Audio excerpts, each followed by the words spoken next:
Right, I've got to this stage and I've understood what this means, whether the right way and the wrong way. I don't know if you can see here, the way the X goes on either side is the this bar here. If it's at the front on this side, then it's got to be in front on the inside, and this line here, if it's on the underside of that X on the top, it's got to be on the underside of the X on the other side, and I will show you that now.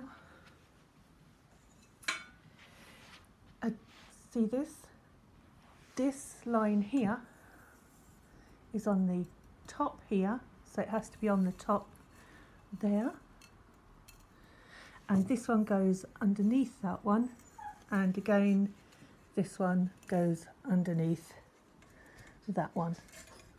So. Oh, dog!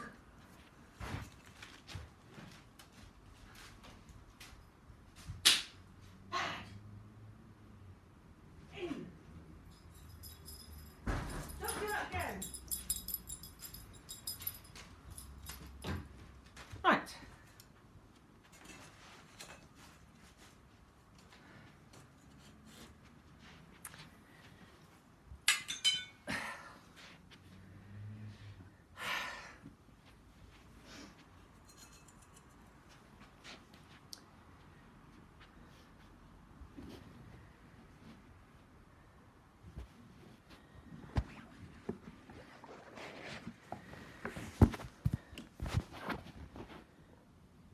Go away, go.